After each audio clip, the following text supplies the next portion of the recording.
नमस्कार दोस्तों, कैसे हैं आप सब। आप सभी के लिए यूपीपीएससी के द्वारा आरओ एआरओ का एग्जाम कराया जा रहा है। आप सभी को जैसा कि पता है, इसके लिए सबसे अच्छा बुक माना जाता है घटना चक्र की। दोस्तों, यह घटना चक्र हर एग्जाम के लिए इंपॉर्टेंट है।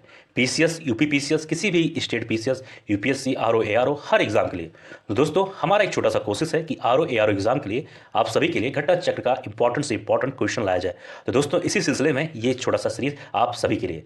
दोस्तों, इस वीडियो को जरूर अपने दोस्तों के साथ शेयर करना और खुद भी इसका लाभ उठाना। जय हिंद। स्वागत है आप सभी का नालंदा यूनिवर्स 77 पर। कैसे हैं आप सब। आज मैं बात करने वाला हूं इंडियन पॉलिटी यानी कि भारतीय राज्य व्यवस्था और भारतीय संविधान के बारे में। और जैसा कि आप सभी को पता है कि ये यूपीपीएससी आरओ का प्रैक्टिस सेट चल रहा है दोस्तों, तो जाइए इसका लाभ उठाइए और दोस्तों के साथ सीरीज को शेयर करना। आज का पहला सवाल है आपके सामने कि राष्ट्रपति मनोनीत कर सकता है। तो राष्ट्रपति दोस्तों कितने सदस्य को मनोनीत कर सकता है राज्यसभा में। इसका सही उत्तर होगा दोस्तों ऑप्शन नंबर डी, यानी राज्यसभा में 12 सदस्य मनोनीत कर सकता है। अब ध्यान से सुनना मेरे हर एक पॉइंट को, शब्द को। अनुच्छेद 80 के अनुसार राष्ट्रपति द्वारा राज्यसभा में 12 ऐसे व्यक्ति मनोनीत कर सकता है जिन्हें साहित्य, विज्ञान, कला और समाज सेवा के क्षेत्र में विशेष ज्ञान या व्यवहारिक अनुभव प्राप्त हुआ हो। ठीक है, समझ में आया कि नहीं। आगे बढ़ते हैं। इसमें है कि भारत की संसद को कानून निर्माण की शक्ति निम्नलिखित के लिए प्राप्त है। ठीक है, इसमें कुछ 3 ऑप्शन है। ए है कि भारत का संघ के लिए, दूसरा है भारत का प्रदेश या उप प्रदेश के लिए, तीसरा है कि विश्व में कहीं भी रहने वाले भारतीय नागरिक एवं उनकी संपत्ति। ठीक है, इसका अगर दोस्तों उत्तर की बात करें तो इसका उत्तर सही होगा ऑप्शन नंबर डी, यानी कि तीनों पॉइंट सही होगा। यानी अगर हम बात करें तो भारत की संसद को कानून निर्माण की शक्ति है जो दोस्तों तीनों पॉइंट के लिए सही माना जाएगा। ठीक है, अब इसके बारे में थोड़ी सी अगर हम लोग चर्चा कर ले तो ध्यान से सुनना मेरे हर पॉइंट को। बहुत इंपॉर्टेंट पॉइंट में बोलने जा रहा हूं। संविधान के अनुच्छेद 245 के खंड 1 के तहत संसद भारत के संपूर्ण राज्य क्षेत्र या उसके किसी भाग के लिए विधि बना सकती है तथा इसकी अनुच्छेद यानी कि 245 का अनुच्छेद खंड 2 के अनुसार संसद द्वारा बनाई गई कोई विधि इस आधार पर अविधमान्य नहीं समझी जाएगी कि उसका राज्य क्षेत्रातीत परिवर्तन होगा। यानी कि सबके लिए होगा, चाहे उत्तर प्रदेश हो, सिक्किम हो, जो भी भारत के लिए है, भारत का अंग है, उन सभी के लिए ये चीज मान्य होगी। ठीक है, अभी आगे सुनना ध्यान से, मैं आपको समझा दूंगा सब चीज को। इसका तात्पर्य यह है कि संसद द्वारा बनाई गई विधियां न केवल भारत के राज्य क्षेत्र के भीतर स्थित व्यक्तियों और संपत्तियों पर लागू होगी, जब बल्कि विश्व के किसी भाग में निवास करने वाले भारत के नागरिकों और उनकी वहां स्थित संपत्तियों पर भी लागू होगी। ठीक है, तो भारत की संसद को कानून निर्माण की शक्ति भारत संघ, भारत के प्रदेश, उप प्रदेश तथा विश्व में कहीं भी रहने वाले भारतीय नागरिकों एवं उनकी संपत्ति के लिए प्राप्त है। यानी अनुच्छेद 245 में यह है कि चाहे इंसान भारत में रहे या भारत के किसी कोने में रहे या फिर विश्व के किसी कोने में रहे, वहां पर उसकी संपत्ति, उस पर वो कानून का जो मतलब कह सकते हो कि कानून निर्माण की शक्ति वो भारत की संसद कर सकता है। ठीक है, अगर हाँ वहां का नागरिक ही हो गया एकदम तो बात भाई अलग है। नहीं तो वहां रह रहा है तो यहाँ से कोई भी रूल अगर वो बना रहा है कि वहां उन लोग को यहाँ आना है या कुछ जो भी है एक समय के अनुसार, तो उस चीज पर मान्य होगा। समझ में आया कि नहीं। अगला सवाल है, निम्नलिखित में से किस एक सदन का अध्यक्ष एक गैर सदस्य होता है। इसका सही उत्तर होगा सी, यानी राज्यसभा। ठीक है, राज्यसभा का पदेर अध्यक्ष उपराष्ट्रपति होता है, ये सब लोग जानते हैं, और वह राज्यसभा का सदस्य नहीं होता है, ये भी आप लोग जानते हैं, परंतु उसका निर्वाचन संसद के दोनों सदनों के सदस्यों द्वारा होता है। समझ में आया कि नहीं आया। अनुच्छेद 89 ए, अनुच्छेद 89 खंड 1 तथा अनुच्छेद 64 के अनुसार वह राज्यसभा का पदेन सभापति होता है। समझ में आया कि नहीं आया। तो इस चीज को आप लोग समझिए। आगे बढ़ते हैं। अगला सवाल है, राज्यसभा के चुनाव के लिए अपेक्षित न्यूनतम आयु कितनी होनी चाहिए। सही उत्तर होगा 30 वर्ष। ठीक है, भारत की संसद राष्ट्रपति और दोनों सदनों से मिलकर बनती है। निचले सदन को लोकसभा या उच्च सदन को राज्यसभा कहते हैं। राज्यसभा के निर्वाचन के लिए न्यूनतम आयु 30 वर्ष होनी ही चाहिए। अगले सवाल के बारे में बात करें। इसमें कहा जा रहा है कि राज्यसभा का अध्यक्ष, तो 4 ऑप्शन है ए, बी, सी, डी। तो बात किया जा रहा है राज्यसभा अध्यक्ष के बारे में, तो इसका सही उत्तर होगा ऑप्शन नंबर सी, यानी कि उपराष्ट्रपति पदेन अध्यक्ष होता है। ये तो जाहिर सी बात है, आप सब लोग जानते हैं। ठीक है, जो राज्यसभा का अध्यक्ष होता है वो उपराष्ट्रपति पदेन अध्यक्ष होता है। ध्यान सुनना, उपराष्ट्रपति सभा का पदेन अध्यक्ष होता है। संविधान के अनुच्छेद 89 खंड 1 में यह उल्लेखित है कि भारत का उपराष्ट्रपति जो है राज्यसभा का पदेन सभापति होगा। उपराष्ट्रपति का निर्वाचन संसद के दोनों सदनों यानी कि राज्यसभा एवं लोकसभा के सदस्यों को मिलाकर बनने वाले निर्वाचक मंडल द्वारा किया जाता है। ये चीज ध्यान देना, राज्यसभा और लोकसभा ही सिर्फ नाम लिया गया है। जिसका वर्णन, जो ये बातें हैं कि कैसे उसका चयन होगा, यह बात अनुच्छेद 66 खंड 1 में किया गया है। समझ में आया कि नहीं कि उपराष्ट्रपति का निर्वाचन कैसे होता है? यह बात अनुच्छेद 66 खंड 1 में लिखा गया है, ये चीज ध्यान देना, 66 खंड 1। ठीक, आगे बात करेंगे अगले सवाल पर। इसको थोड़ा सा जूम कर लिया जाए। इसमें 2 पॉइंट आया आप सभी के सामने। इसमें पॉइंट नंबर 1 में कहा जा रहा है कि एक मिनट चाहिए, 1 मिनट। हाँ, पॉइंट नंबर ए में कहा जा रहा है कि राज्यसभा का विघटन नहीं होता है, और पॉइंट नंबर ए का कारण दिया गया है इसमें आर में। उसमें कहा गया है आर में कि उसके यथासंभव 1/3 सदस्य हर दूसरे वर्ष सेवानिवृत्त हो जाते हैं। तो ये आपको बताना है कि जो पॉइंट नंबर ए में जो बातें लिखी गई हैं, क्या उसका कारण आर में है या नहीं, या फिर दोनों पॉइंट सही है, या फिर कोई एक पॉइंट सही है। तो इस सवाल का जो सही उत्तर होगा वो होगा ए, यानी कि ए और आर दोनों सही है, और आर एक ही सही व्याख्या करता है, यानी कि राज्यसभा का विघटन नहीं होता है, ये बात सत्य है। और इसका जो कारण दिया गया है, जो इसके बारे में कुछ बातें बताई गई हैं कि उसके 1/3 सदस्य हर दूसरे वर्ष सेवानिवृत्त हो जाते हैं, ये बात भी सत्य है। अब फिलहाल इसके बारे में थोड़ी सी और जानकारी हम लोग लेते हैं। राज्यसभा एक अस्थायी सदन है, इसे भंग नहीं किया जा सकता। इसके सदस्यों का कार्यकाल 6 वर्ष का होता है, और प्रत्येक 2 वर्ष बाद इसके 1/3 सदस्यों का कार्यकाल समाप्त हो जाता है। हर 2 साल बाद 1/3 सदस्य, ठीक है। अगर 9 है तो उसका 1/3 3 हुआ, ठीक। इसके सदस्यों की आयु कम से कम 30 वर्ष होनी चाहिए, इसके बारे में हम लोग बात कर चुके हैं, ठीक है। अब बात करेंगे अगले। नेक्स्ट सवाल है, संविधान के निम्नलिखित अनुच्छेद के अंतर्गत संसद के दोनों सदनों की संयुक्त अधिवेशन का प्रावधान सही उत्तर होगा अनुच्छेद 108 में, ठीक है। अनुच्छेद 108 में यह बात कहा गया है। ध्यान से सुनना कि संविधान के अनुच्छेद 108 के अंतर्गत संसद के दोनों सदनों के संयुक्त अधिवेशन का प्रावधान है। राष्ट्रपति ने सभाओं की संयुक्त बैठक संबंधी प्रक्रिया के विनियमन हेतु संविधान के अनुच्छेद 118 के खंड 3 के तहत संसद नियम बनाए। संसद मतलब संयुक्त बैठक के बारे में, ठीक है, ये चीज ध्यान देना।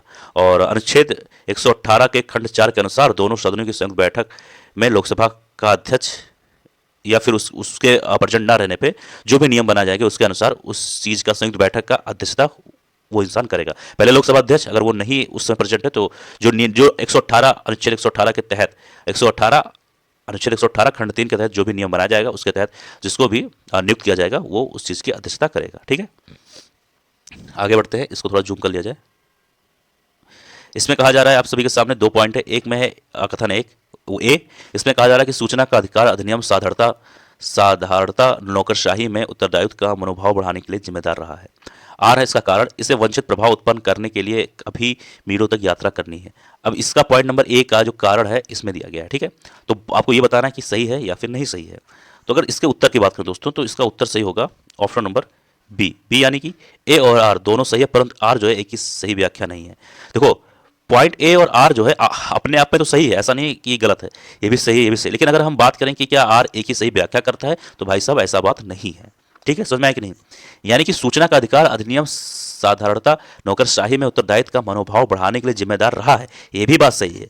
और आर जो है, जो आर पॉइंट है इसमें लिखा है इसे वंचित प्रभाव उत्पन्न करने के लिए अभी मीलों तक यात्रा करनी है, ये भी बात सही है, लेकिन इसका कारण ये है तो ऐसा नहीं है। समझ में आया कि नहीं आया? ठीक है, अगला सवाल है 1 मिनट। इसमें संसद के अधिकारियों में सम्मिलित है, क्या सम्मिलित है?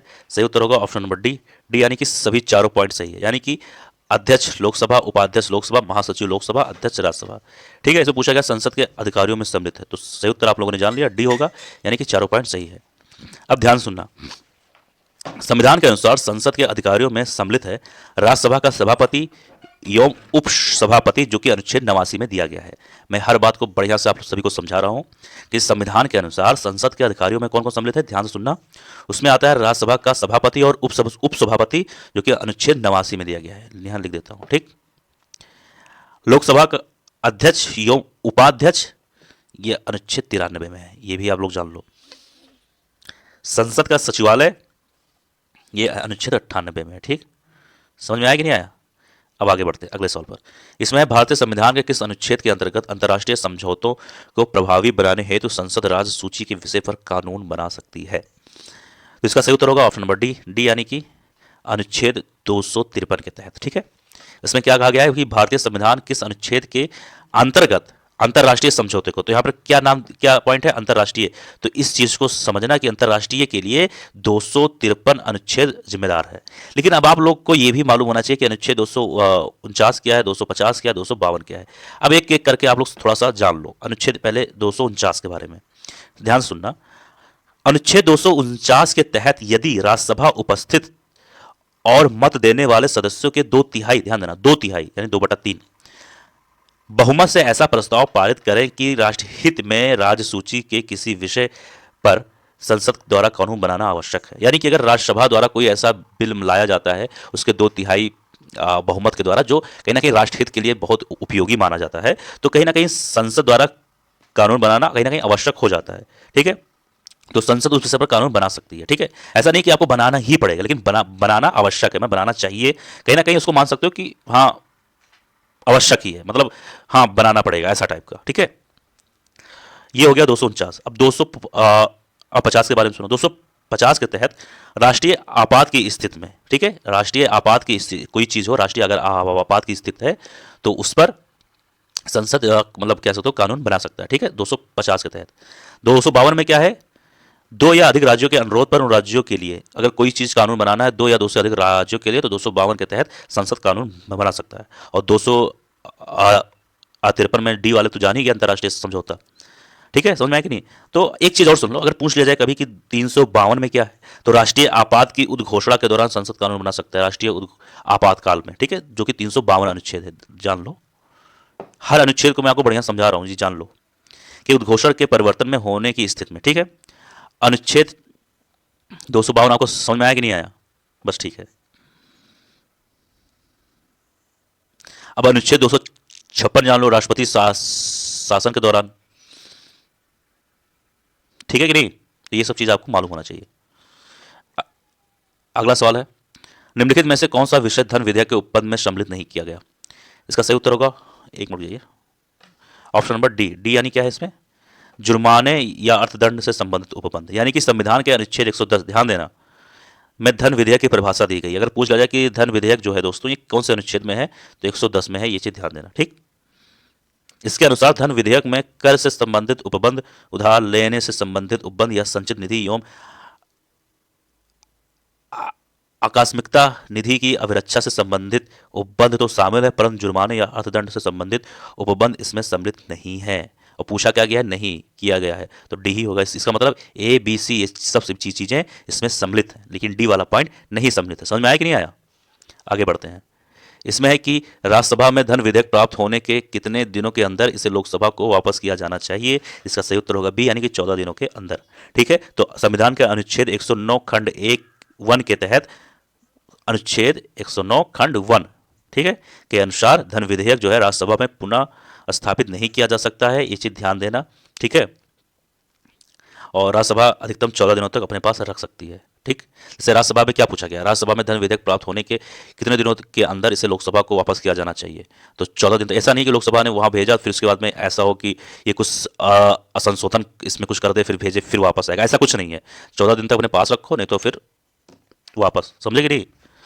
तो दोस्तों यह था आज का वीडियो। मुझे उम्मीद है वीडियो पसंद आया होगा। कोई चीज़ में सवाल में कोई डाउट कोई परेशानी जरूर कमेंट बॉक्स में लिख देना। मिलते हैं किसी और वीडियो में। जय हिंद, जय भारत।